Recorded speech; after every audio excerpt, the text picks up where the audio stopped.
Welcome back to Dav Twang. I'm Dave. This is a part two for that jam band rhythm. It's GDA. So our rhythm's kind of like,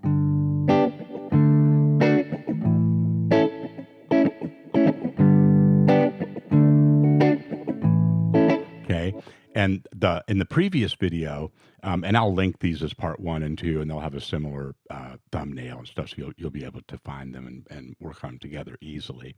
And today I'm going to put a long backing track at the end of this one. And here's the only difference is I took the guitar out of it. Here's what it sounds like.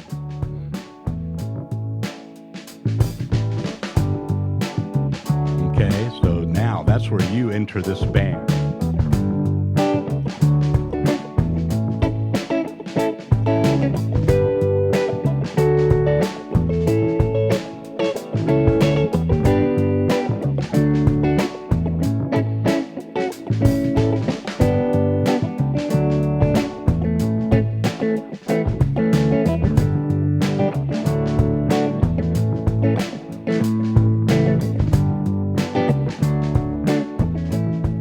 Okay, I just went through those positions that we worked on in part one. Okay, so you want to go back and look at those if you haven't, and if that's something like, oh yeah, okay, I recognize those, but you want to be able to really, go all the way up and down like that in those different positions. Okay, so today I'm going to keep this pretty short because I want to get you to that loop and start working out on this.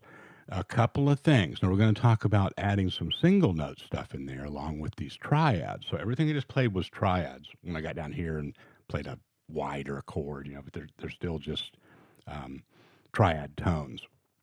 And we're going to keep it simple in that regard.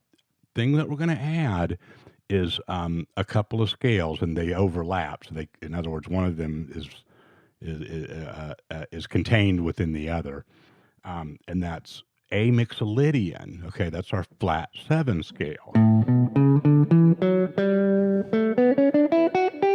right? Like a major scale with a flat 7. We're going to use that and the A major pentatonic, and I played a real deliberate, run there at some point in that demo of the A major pentatonic.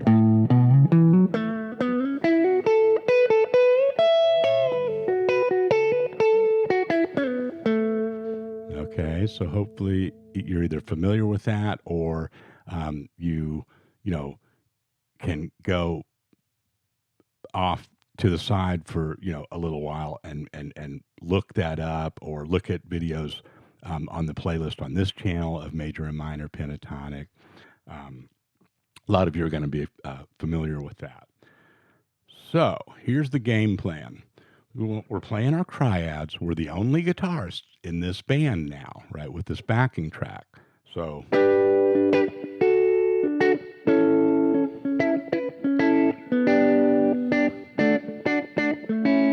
all right. And that's going to go a long way. Those triads, it's not just like, oh, that's just the rhythm part. And I mean, that's probably one of the coolest things you could do throughout, a jam on a tune like this with a band, right? It's just really get into that rhythm. And then, you could separate some of the notes, into single notes from those patterns.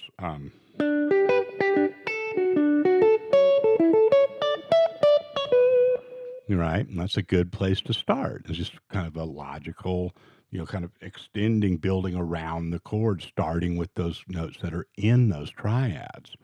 But you can also play kind of more of a linear sequence of the scale.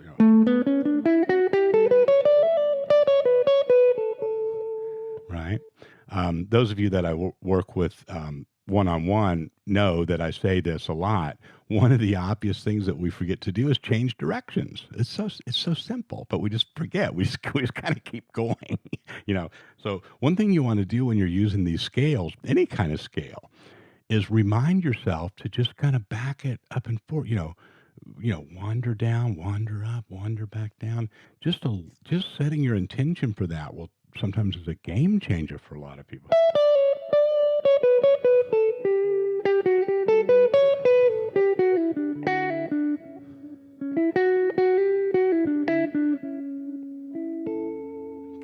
that's all over the kind of the A, shape there, or whatever. C shape, rather, I guess, cage shape, but for the A chord in this case, because we're locating that cage shape here, right? So that's the game plan, and you want to be able to go down, into these different positions too, and be able to sound out that scale.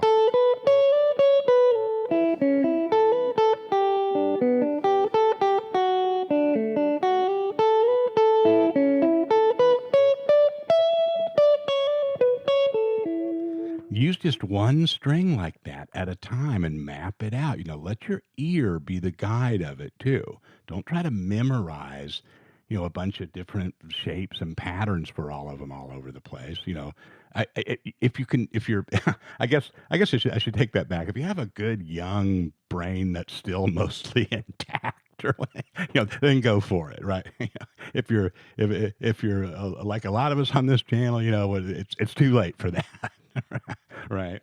But the memorization can be overwhelming, that approach, right? So that's all I'm saying. Is just, sound it out, slow things down.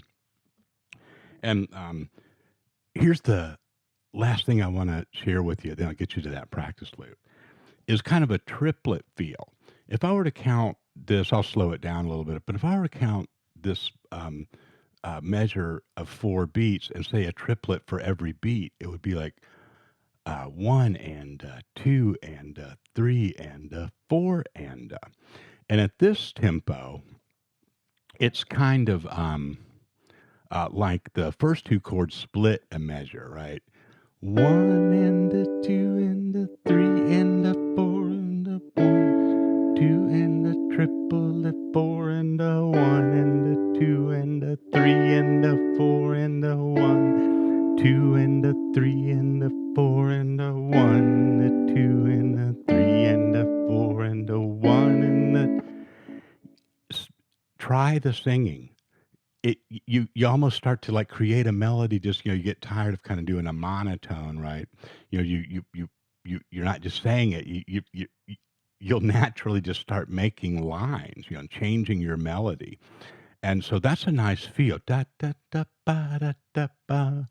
Okay, and you don't have to like practice a bunch of scales where you're doing that like on every single note and so forth. And here's one approach that works pretty well for this feel. I think I'll demonstrate a little bit of it and then talk about it just real briefly. 1, 2, 3.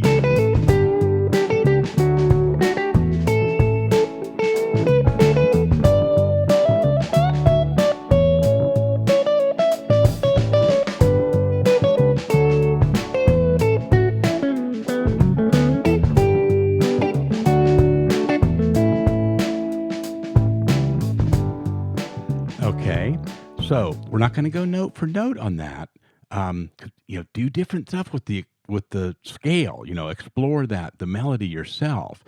It's the cadence right now that we're specifically concerned with. Okay, so when I counted that in, I went 1, 2, 3, 4 and 1. Give me another try on that. I'll take a mulligan on that, singing those notes.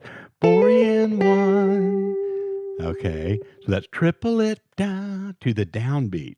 Then in the going to the D.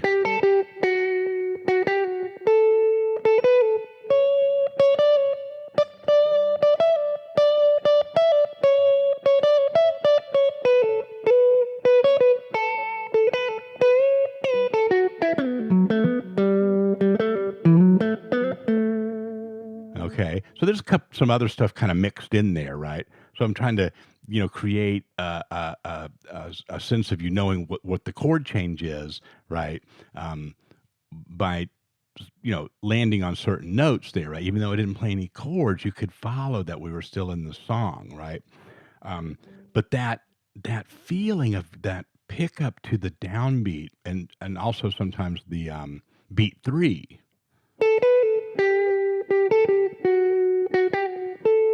There's a nice little way to practice it right there. Wait for it to come around one time. 1, 2, 2, 3. Then just wait.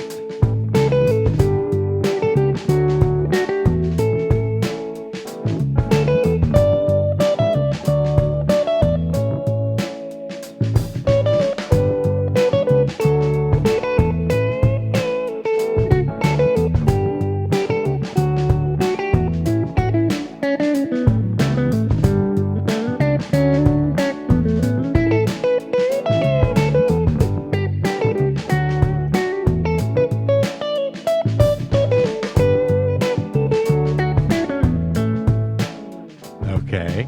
So now there's some different rhythmic stuff in there, but then just letting you see, kind of my process. And I kind of let myself go there and it started to get better, right? I kind of got out of my head, and it started to flow a little bit more, right? Sometimes when I'm demonstrating this stuff to you, it sounds a little square because I'm not used to kind of, you know, slowing it down and packaging it like that, right? And you'll go through the same process. So these ideas, we just want to practice them just long enough to get kind of the mechanics of it down or the main idea. Um,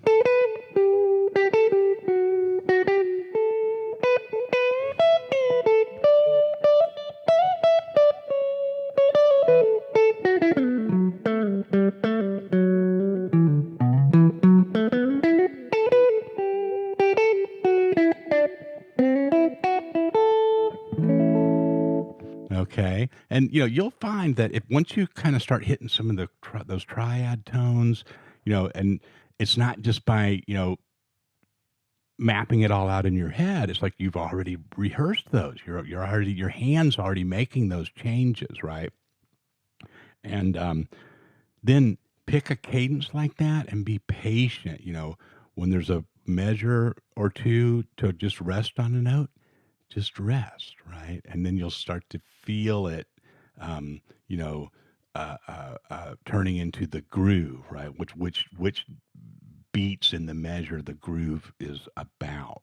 Okay, so I said I was going to keep this one short, but it's kind of a it's one that's a little bit difficult to describe. But once you get into that feel, stuff really starts happening. You'll enjoy it. Um, Let me know how it goes. Enjoy this backing track. Talk to you next time.